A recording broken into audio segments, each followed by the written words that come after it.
स्वामी मधु परमहंस जी, जिनका अद्भुत नाम लेते ही मन मधुबन बन जाता है, जिनकी वाणी सुनते ही हृदय पुलकित हो उठता है, ध्यान लगते ही आत्मा आलोकित हो परमात्मा के दर्शन करने लगती है। ऐसे श्री सतगुरु की महिमा का वर्णन कहाँ तक करें जो अनंत हैं। हमारा सिर्फ एक लक्ष्य है, हमें बाकी से ज़्यादा मेहनत करनी पड़ती है। बाकी भक्तियों में आदमी इजी आ जाता है, इसकी एक वजह है, पर इस भक्ति में आने में हमें बहुत जोर लगाना पड़ता है लोगों को लाने में,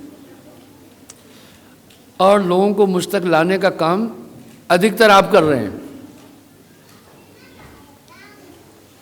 दूसरा यह है, क्यों जोर लगाना पड़ता है? बाकी जो मतांतर हैं वो ब्रदरहुड में आते हैं, सिस्टरहुड में आते हैं।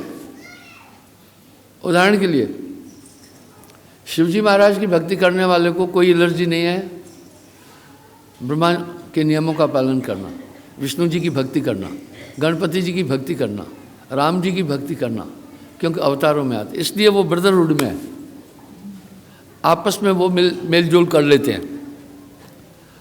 और जो नवदुर्गे देवियों की उपासना करते हैं वो भी सिस्टरहुड में है। जो काली जी की उपासना करता है उसको वैष्णो जी की भक्ति करने में हिचक नहीं है, लक्ष्मी जी की भक्ति करने में हिचक नहीं है। लेकिन हम ये इससे परे एक परमात्मा की बात कर रहे हैं। यहीं से संत आइडियोलॉजी शुरू हुई है। अब इसमें क्या मिश्रण हुआ वो मैं बताना चाहता हूँ, आप उसे ध्यान से सुनें। सबसे पहली बात यह थी कि हम सब ऋषि संतान हैं। ये देश नॉर्मल नहीं है, ये सब लोग चाहे किसी भी जाति के हैं। देखो, भारद्वाज गोत्र ब्राह्मणों में भी है, क्षत्रियों में भी है, महाजनों में भी है, बैकवर्ड में भी है और हरिजन में भी है। ये बाद में जातियां बनी। अभी भी आप ब्रिटेन में जाएं, अमेरिका जाएं, यूरोप में जाएं, वहाँ जाति नहीं है। जो जो काम करता है वही जाति कहेंगे। जो बार्बर का काम करता है उसको ही हेयर ड्रेसर नाई कहेंगे, बाकी कोई ना, ऐसी जाति नहीं है। जो धोबी का काम करता है, अपना जाप चुनते हैं, तो उसको धोबी कहते हैं, वाशरमैन। अब इंसान अपना पेट पालने के लिए कोई ना कोई काम तो देखता है ना। आपको मैं बताऊं, यहाँ पर काफ़ी भगत बरादरी के लोग भी स्वीपर का काम करते हैं। यही नहीं, रेलवे में भी थोड़ी ऊंचे वर्ग की, क्योंकि जब इंसान को कोई जॉब नहीं मिलता है तो जीवन यापन के लिए काम करता है। तो प्रारंभ में भी यही हुआ जीवन यापन के लिए किसी ने कारपेंटर का काम शुरू कर दिया, किसी ने लोहार का काम शुरू कर दिया, किसी ने कुम्हार का काम शुरू कर दिया। तो हम उनको उस जातियों से परमानेंट जोड़ लिए। उनके बच्चे ये नहीं कर रहे हैं, लेकिन हम उनको भी स्वीपर कह रहे हैं, उनको भी बूट मेकर कह रहे हैं। तो वास्तविकता है, जात पात का चिन्ह न कोई, कैसे दूसर जाति हुई। तो क्या होता है, बाकी अन्य अन्य भक्तियाँ मिली जुली है।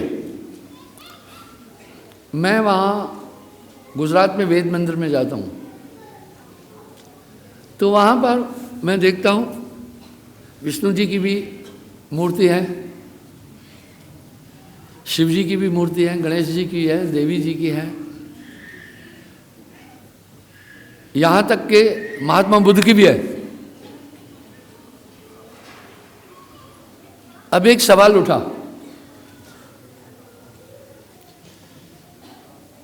कि महात्मा बुद्ध की थीम अलग है, वो आत्मा तक बोले। महात्मा बुद्ध ने परमात्मा की बात नहीं बोली है, वो कह रहे हैं जो कुछ है वो आत्मा है। ठीक है, लेकिन हमारे धर्म में ईश्वर के प्रति दृढ़ मान्यता है, ईश्वर है। वो कह रहे हैं जो कुछ है आत्मा है। तो विचारा मतभेद है। बुद्ध धर्म में और हिंदू धर्म में वैचारिक मतभेद है। ये छोटा मतभेद नहीं है। बुद्ध धर्म में और हिंदू धर्म में बहुत बड़ा अंतर है। महात्मा बुद्ध की थ्योरी कहती है कोई परमात्मा नहीं है, आत्मा ही परमात्मा है। इसलिए महात्मा बुद्ध के साहित्य में और विचारधारा में परमेश्वर नहीं है, आत्मा ही सब कुछ है। इसलिए महात्मा बुद्ध ने कहा, हे आनंद, तुम्हारी आत्मा ही सब कुछ है। इसलिए कहीं पर भी अष्टांग योग में महात्मा बुद्ध की थ्योरी में परमात्मा शब्द नहीं है। अब एक ये सवाल उठा, जब हमारा वैचारिक मतभेद है तो वहाँ उस मंदिर में महात्मा बुद्ध की प्रतिमा थी, उसका क्या कारण है, क्या वजह है? कोई बता दे।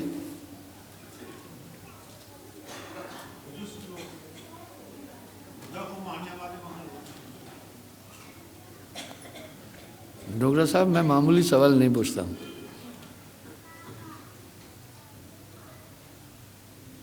जो बताएगा उसको 1000 रुपये इनाम देंगे।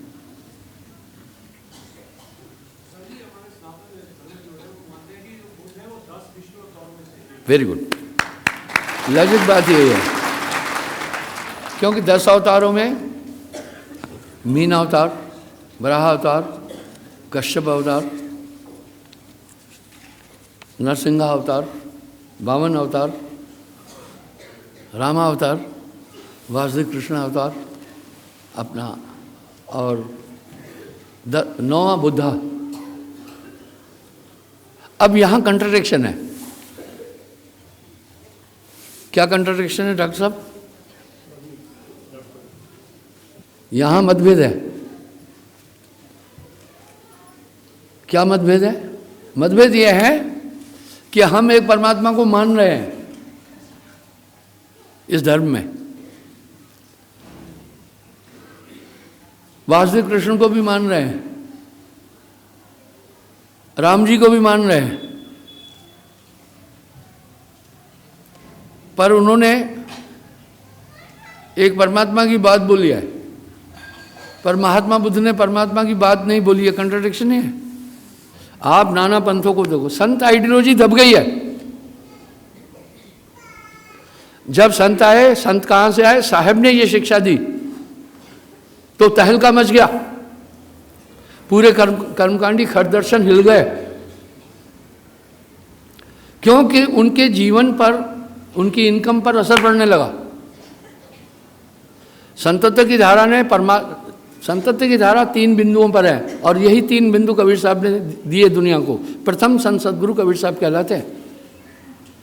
पहला ये संसार काल पुरुष का देश है, इसमें सुख नहीं है, इसमें नहीं रहो, तुम्हारा देश अलग है।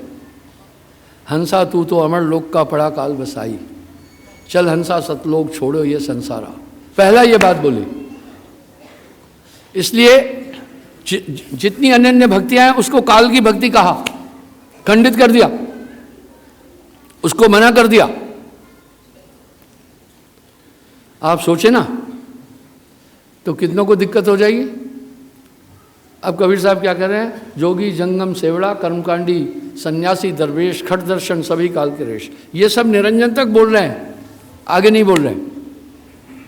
उसके आगे भेद हमारा। जब ऐसा हुआ तो जरूर उनके जीवन यापन, उनके कार्य में बाधा पड़ी कि नहीं पड़ी? और काम भी ये मुश्किल था। मुश्किल क्यों था? पूरी दुनिया इसमें रमाई हुई थी पहले ही। ये विविधता हमारे वेदों में है। हमारे 4 वेद हैं, ऋग यजुर साम अथर्वण। ऋग कहता है परमात्मा निराकार है, जेते दृश्यम तेते अनित्यम, वाह। इसलिए वो मूर्ति पूजा का खंडन कर रहा है। और यजुर कह रहा है नहीं, परमात्मा निराकार मीन्स नथिंग। उस परमात्मा ने अपने को प्राकृतिक रूप में प्रकट किया है। 33 करोड़ देवता, 3 गुण, ये सनातन कह रहा है, सरगुण भक्ति। ठीक है, इन्हीं की उपासना उसकी उपासना है। पर यजुर ऋग्वेद कह रहा है जेते दृश्यम तेते अनित्यम, जेते अदृश्यम तेते नित्यम। दोनों में टकराव होता है, उनमें हुआ टकराव। तीसरा वेद सामवेद पता है क्या कह रहा है? कह रहा है नथिंग, परमात्मा नाम की कोई चीज़ नहीं है, आत्मा ही परमात्मा है। इसको फॉलो किया बुद्धिज़्म ने और जैनियों ने और सन्यासियों ने। इसलिए सन्यासी कह रहे हैं अपने अंदर की शक्ति जगह, अहम ब्रह्मस्मि, मैं ही ब्रह्म हूं। देखिए कंट्राडिक्शन हुआ। तीसरी धारा ये चली है, ये मूल से चली आ रही है, और कपिल मुनि आदि उसी धारा पर चले। आज भी योगी जो हैं वो देव उपासना नहीं करते। अभी तो खिचड़ी हो गया ना पूरा। चौथा मान्यता क्या है? न कोई आत्मा न कोई परमात्मा, कर्म ही सबसे उत्तम है, कर्म ही के कारण जन्म है, कर्म ही सब है। इसलिए कुछ लोग नहीं कह रहे हैं कर्म ही धर्म है। आपने कई गाड़ियों पर नहीं पढ़ा है, कर्म ही धर्म है। और ये नहीं कहा आत्मा सो परमात्मा। और ये नहीं देख रहे हो कुछ कह रहे हैं भाई ये सर्वगुण ब्रह्म त्रिदेव है, ये परमात्मा। कुछ ये भी नहीं कह रहे हैं, वो नहीं कह रहे हैं मूर्ति पूजा, वो कह रहे हैं आत्मा ईश्वर निर्गुण है, निराकार है। ये मान्यताएं मिली हमें मूल से, मुंडो ये मिली है। तो ये चारों लेकिन ब्रदरहुड में आ जाता है। कबीर साहब ने कहा वेद हमारा भेद है, हम वेदन के मां हैं, जिस भेद में मैं रहूं वेद भी जानत ना है। तो कितनी बड़ी बात बोल रहे हैं। तो पहला इशू कबीर साहब ने ये बोला, संत मत यहीं से शुरू हुआ, आगे क्या बिगड़ा हुआ वो मैं बताता हूं। बोला यहां से प्रारंभ हुआ, तीन लोक से भिन्न पसारा, अमर लोक सदगुरु का न्यारा, तीन लोक पढ़ लेते रही, चौथा लोक अमर है भाई। पहला मुद्दा ये कहा कबीर साहब ने, संतत्व की धारा इन तीन पांवों पर टिकी हुई है। दूसरा कहा तुम किसी भी तरह इस संसार सागर से कभी भी पार नहीं हो सकते हो। कितने तपसी तप कर डाले, काया डारी गारा, कहा नाम से पार होंगे। नाम का ये ब्रांड कबीर साहब ने शुरू किया, ठीक है। पहले था नहीं, पहले योग थे, यज्ञ थे, तप थे, तीर्थ थे, व्रत थे, नाम की बात ही नहीं थी। नाम की बात तो साहब ने एक्सटेंड की है ना। अगर वो नाम बोले कोटि नाम संसार में तिन तिन मुक्ति न होए, मूल नाम ये गुप्त है बूझे बड़ला कोय, अकह नाम सो कहा न जाए, लिखा न जाए, पढ़ा न जाए, बिन सदगुरु कोई ना ही पाई। वाह वाह। यानी वो नाम ब्रह्म रामते नाम बड़। अब सुनो, गोस्वामी तुलसीदास ने रामायण में साहिब की थ्योरी लिखी। अब वो क्या बोल रहे हैं? ब्रह्म रामते नाम बड़, वरदायक वरदान, रामचरित्र सतकोट में लिया महेश जी जान। इसलिए संत काल आया, संतों का युग आया, वो साहिब से प्रारंभ हुआ है। दूसरी बात ये कही, वो नाम एक पूर्ण गुरु देगा। वो एक तरंगे हैं जो अपने कंसंट्रेशन में ला करके तुम में छोड़ेगा। इसलिए लिखा न जाए, पढ़ा न जाए, बिन सदगुरु कोई ना ही पाई। अब तीसरा क्या बोला? बिना ध्यान गुरु का, बिना गुरु की तुलसी बिना करम किसी मुर्शिद रसीद के, राहे निजात दूर है उस पार देखना, बिन सदगुरु पावे नहीं कोई कोटिन करे उपाय। गुरु का इंपोर्टेंस बढ़ा दिया। सरगुण निर्गुण भक्ति में गुरु का महत्व नहीं है। अगर आप सरगुण गुरु करेंगे, आपको सीधा सीधा बोलेगा चार धाम कर, तीर्थ व्रत कर, दान पुण्य कर, तेरा कल्याण। वो अपने पर लिया ही नहीं। निर्गुण गुरु करोगे तो कहेगा पंचमुद्राएं, केसरी भूसरी चाचरी उन्मुनी अगोचरी, चक्र शोधन चक्र भेदन कर, तेरा कल्याण होगा। पर संतत्व की धारा में गुरु को सर्वे सर्वा हीरो बना दिया। सात दीप नवखंड में गुरते बड़ा न कोय, करता करे न कर सके, गुरु करे सो है। गुरु हैं बड़े गोविंद से मन में देख विचार, हरि सुमरे सो वार हैं, गुरु सुमरे सो पार। यानी मूल ये तीन धाराएं संतत्व की धारा से उठी। और सबसे बड़ा क्रांति मचाई कबीर साहब ने। 52 लाख लोगों को नाम दिया उस समय, और कई संत फिर जो उनके द्वारा हुए। काफी एक माहौल बन गया पूरा इस भक्ति का। इसलिए ये पूरा तबका घबरा गया। बस इस तरह से इसमें रमे रहना। दुनिया क्या निशाना करेगी? निशाना ये करेगी, थोड़ा आपके घर में अगर थोड़ा सा अनहित वाला काम हो गया, सीधा कहेंगे देवी देवते छोड़ दिए। देखा नाच रहे हैं अभी। उसका चाहे 100% बेड़ा गर्क हो जाए, कोई नहीं बोलेगा। साहेब बंदगी वाले को अगर थोड़ा सा टुक भी लग गया ना, कहेंगे देवते छोड़े। 2-3 कुड़ियाँ हो गई ना, वो बेचारी माइयाँ आती है मुझे कहती है गुरुजी रिश्तेदार कह रहे देवते चढ़ दिए इसलिए पुत्र नहीं हो रहा। अरे इसमें देवते का कोई रोल ही नहीं है। आपको कदम कदम पर वो बाधाएं देंगे, कदम कदम पर रुकावट देंगे, आपको मजबूर करेंगे उस धारा में चलने के लिए। बस तुम मजबूत रहो। मुझे है आपको एक कॉन्फिडेंस हो कि आप गलत नहीं हैं, आपको भरोसा हो कि मैं सही लाइन पर हूँ। बस गुरु मग दृढ़ पग राखिए और डिगमिग छाड़, यानी आप मजबूती से कदम रखना, तब वो चीज़ आपके अंदर पूरा काम करेगी।